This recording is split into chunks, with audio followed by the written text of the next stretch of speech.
Bienvenue au journal Info Pacifique. Voici les titres qui dominent l'actualité. Des milliers de compatriotes haïtiens en situation difficile sous le pont del Rio, sur la frontière entre les États-Unis et le Mexique. L'administration Biden commence à les expulser par centaines depuis le 19 septembre. Une personne est morte calcinée et 4 maisons détruites ce mardi dans un incendie à Petit-Goâve. Une réserve de carburant serait à l'origine du sinistre. Une situation de tension a régné à la Croix-des-Bouquets ce 21 septembre. Plusieurs véhicules ont été incendiés. L'organisation Femmes Voyantes condamne le laxisme des autorités face à l'insécurité permanente dans la région métropolitaine de Port-au-Prince. L'année scolaire 2021-2022 a été officiellement lancée le 21 septembre lors d'une cérémonie dans la capitale. Le premier ministre Ariel Henry a fait le déplacement pour l'occasion. Restez branchés pour le développement de ce journal, Madame, Monsieur. Merci de rester fidèles. Voici le développement du journal. Comme annoncé en titre, des milliers de nos compatriotes en situation dramatique sous le pont del Rio, sur la frontière entre les États-Unis et le Mexique. L'administration Biden commence à les expulser par centaines depuis le 19 septembre. Le 21 septembre encore, de nouveaux migrants ont été refoulés au pays. À peine débarqués, bon nombre se sont éparpillés sur le tarmac de l'aéroport en signe de protestation contre les mauvaises conditions de leur déportation. Suivez.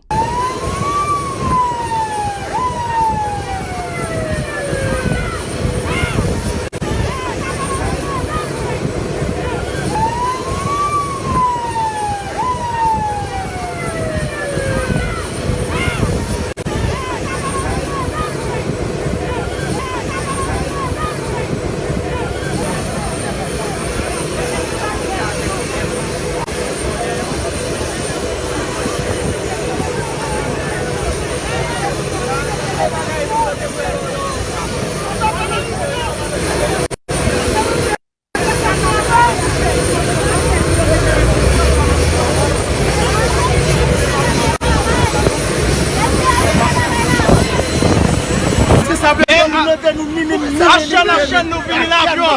Tout l'avion enchaîne nous.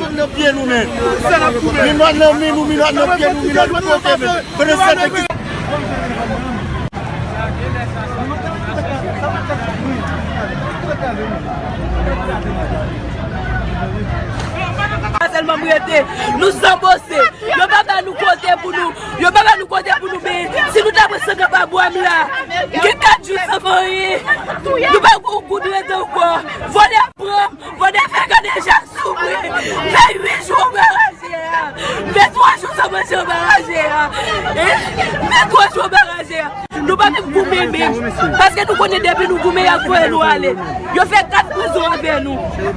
Sous 4e prison yo prend nous yo mettre uniforme prisonnier sous nous. Les pour libérer nous commerçants qui viennent nous dire non yo va libérer nous Haïti. Côté ni sous. On dit tennis plan on nous prend bagaille nous net. C'est ça avec ça. Et puis ça c'est pour yo.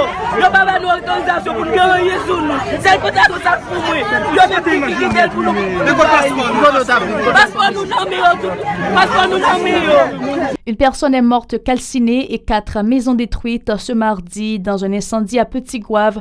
Du carburant stocké dans une maison serait à l'origine du sinistre. Un revendeur de gasoline est la victime de ce drame enregistré à la rue de la Justice dans la commune de Petit-Goâve. Son corps a été découvert dans l'une des maisons incendiées. La situation était tendue à la Croix-des-Bouquets ce 21 septembre. On a vu les images de plusieurs véhicules qui ont été incendiés dans la commune où les 400 marozos continuent d'imposer leurs lois, terrorisant les résidents.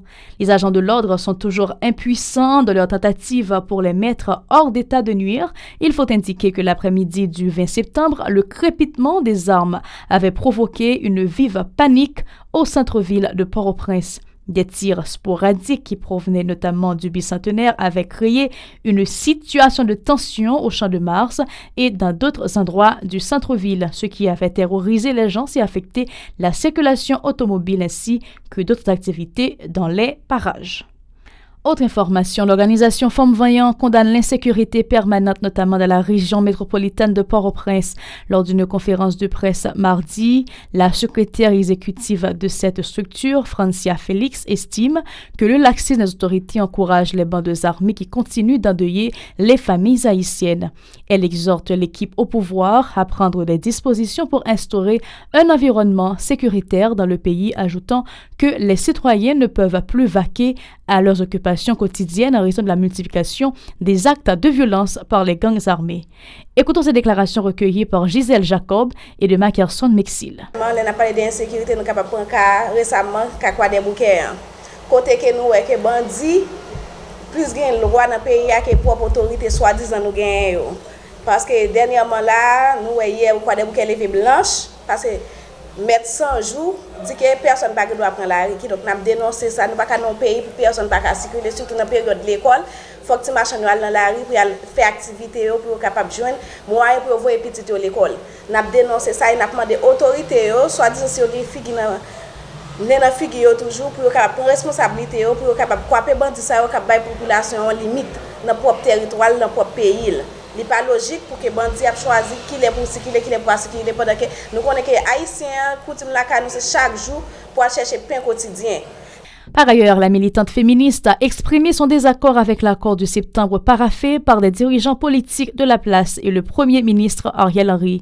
Pour elle, l'accord de Montana reste la seule alternative à la crise globale du pays. On l'écoute. Les que dit que chita la caillou pas de circuler, comment il fait pour nourrir petit, comment il fait pour préparer rentrer l'école là. Nous dénoncer ça, nous dit que Zach Malhonnête ça que n'est pas logique que l'État si il existe réellement vrai que il fait ouais que existe pour prendre responsabilité pour quoi gens de bagages ça. On a fait connaître que commission accord 30 avril là n'a dit peuple là, c'est commission pas nous que lié. Commission 30 août là dis. C'est commission pas nous, on a demandé population s'il vous plaît embrasser. Nous pas qu'à aucun accord qui dit que pendant que moun yo soi-disant fait accord, c'est le capital politique qui a fait sur le peuple, c'est pas inséré à régler. Nous avons des populations prend salle pour lire accord qui sur tout réseau, qui disponible sur tout réseau, pour lire accord pour voir que l'accord c'est pas lié. Le gouvernement a officiellement lancé l'année scolaire 2021-2022 lors d'une cérémonie à la Ruelle Vaillant à l'avenue John Brown, communément appelée l'ALU. Pris à cette activité, le premier ministre Ariel Henry a mis l'accent sur la particularité de la nouvelle année scolaire qui s'ouvre au niveau de 7 des 10 départements du pays, ajoutant que la date du 4 octobre est toujours maintenue pour la reprise de ces activités dans la presqu'île du Sud. Il a promis de plancher notamment sur le dossier des professeurs en situation irrégulière. De son côté, la ministre de l'Éducation nationale, Marie-Lucie Joseph, de réaffirmer sa volonté d'œuvrer en vue du renforcement du système. Elle en a profité pour rendre hommage à Argentine Bellegarde, qui avait consacré toute sa vie à la préparation des jeunes en vue de pouvoir assurer l'avenir du pays. Plusieurs responsables d'établissements scolaires privés et publics dénoncent la rentrée 2021-2021, la rentrée scolaire, sur de crises généralisées. Nombreux sont les élèves qui n'ont pas répondu à l'appel le 21 septembre en raison de la crise économique, a indiqué Désirée Marie-Herline, l'une des responsables de l'École nationale Colbert-Louchard, située à l'avenue La Martinière. Elle appelle aussi l'autorité à lutter contre l'insécurité et à promouvoir la campagne de sensibilisation contre le coronavirus, deux facteurs qui avaient des conséquences non négligeables sur la précédente année scolaire. Elle est au micro d'Aubert Charles et Hakimi Deramo et Stravinsky. C'est toujours comme ça, c'est timidement, il y a qui vient garder, qui dit demain si je vais apprendre. C'est toujours comme ça. Dans le premier temps, nous toujours fusionner classe. Okay. C'est ça nous fait derrière là. Ou salle qui vide là, il y a un élève, nous mettons dans l'autre salle. Moi, je me passe bien que 2 années nous sommes passées, parce que tout le monde n'a pas de chance de dans la salle de classe pour 10 mois. Mais nous avons demandé pour aller ça, pour ça passer plus bien, pour tout le monde ait de chance de passer une bonne année scolaire. Pour tout le monde ait de chance seulement, mettez tout le bagage en place, la sécurité, pour tout le monde ait de l'école pour passer une bonne année scolaire. Pour sa part, le professeur Jean Robé, la reine de l'institution Auditorium de la Bible, s'est félicité de la réouverture des classes. La communauté éducative dont les élèves étaient dans l'attente de la relance d'activité s'est réjoui l'enseignant. Il dit compter sur la diligence des autorités en vue de pouvoir ramener la sérénité nécessaire à la réussite de l'année scolaire. Écoutons. De son côté, le professeur Amos Sylvestre dit souhaiter le renforcement de la lutte contre la propagation de la COVID-19 pour éviter que la nouvelle année scolaire soit perturbée. Il souligne que le respect du calendrier scolaire pourra mieux préparer les élèves à subir les tests d'examen à la fin de l'année. Écoutons. Jusqu'à présent, pour la première journée, ça va à 85 ou 90%. Donc ils sont là. Et nos professeurs sont super motivés. Et les responsables sont là. Et ils ont tout planifié pour avoir une rentrée académique satisfaisante. Et notre message serait de faciliter nos élèves, de les sécuriser dans la mesure de leurs possibilités, de subventionner les parents qui sont en difficulté, particulièrement ceux qui sont dans des zones de non-droit, comme on dit, donc, afin que tous les élèves puissent avoir leur chance de retourner à l'école pour cette nouvelle année académique 2021-2022. À 12 jours de la rentrée des classes dans les départements touchés par le tremblement de terre, la situation des victimes demeure inchangée. Les opérations de débrayage des décombres avancent timidement. Les acteurs du système éducatif se montrent un peu perplexes quant à la reprise des activités scolaires le 4 octobre prochain, conformément au calendrier du ministère de l'Éducation nationale de la formation professionnelle. Suivez ce reportage de Murdit Joseph et Joseph-Philippe François qui avaient effectué une visite des lieux au cours de la semaine écoulée. Plus de mois après le séisme du 14 août 2021 ayant ravagé la péninsule du Sud, les travaux de déblayage se font au ralenti. Dans la ville d'Écailles, bon nombre de maisons et autres infrastructures dont les écoles publiques et privées ne sont toujours pas désencombrées, en dépit de la décision du gouvernement fixant la réouverture des classes le 4 octobre prochain dans le Grand Sud. Cette situation laisse des responsables d'école un peu perplexes quant au respect de la date du 4 octobre. C'est le cas du responsable de l'école Saint-Jean d'Écailles qui dit croire que la reprise des activités scolaires ne peut se faire sans les moyens pour aménager un environnement sécuritaire pour les élèves. Je serai prêt quand j'aurai les moyens. Mais si je n'ai pas de moyens, je ne peux pas dire, je ne peux pas fixer de date pour dire c'est OK.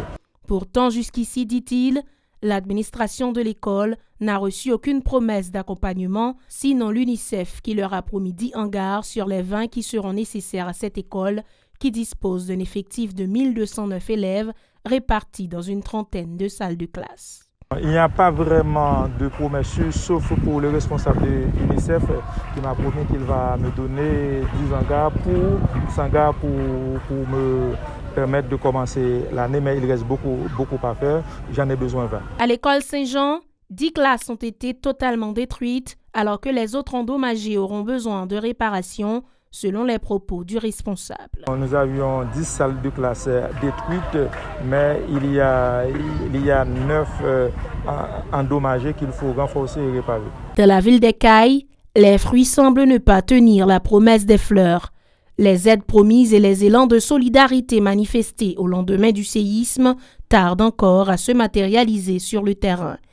Dans cette perspective, l'Union européenne, l'un des bailleurs ayant fourni une assistance aux victimes, a organisé une visite de terrain pour pouvoir constater les besoins ainsi que les effets de l'aide humanitaire. En ce sens, le vendredi 17 septembre, une délégation de l'Union européenne avec comme chef de file le commissaire Janez Lenarcic et Bruno Le Marquis a visité l'Écailles et la NIP dans le cadre de la solidarité de l'Union européenne qui a déjà apporté 14 millions d'euros d'aide humanitaire à Haïti. Je voudrais montrer que l'Union européenne reste solidaire avec le peuple haïtien.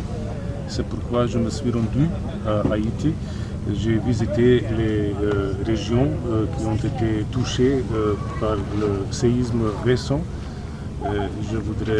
J'ai voulu montrer que l'Union européenne participe dans les efforts nationaux et internationaux. Cette visite de l'Union européenne dans la ville d'Écailles notamment sur le site de l'école Saint-Jean, est une aubaine pour le responsable qui a présenté un cahier de charges au commissaire en chef de la délégation, tout en espérant que les suites nécessaires y seront données. Je vais présenter un cahier de charges par devant le commissaire. J'espère qu'on aura les retombées. Le collège Saint-Jean, un site d'hébergement pour les victimes du tremblement de terre, une station de traitement d'eau dans les cailles et le site de nouvel hôpital en construction par des Norvégiens dans les Nippes ont reçu la visite de cette délégation. C'est ici que nous mettons fin à ce journal. Un plaisir de vous avoir informé sur la télévision Pacifique. Bonne suite de programme.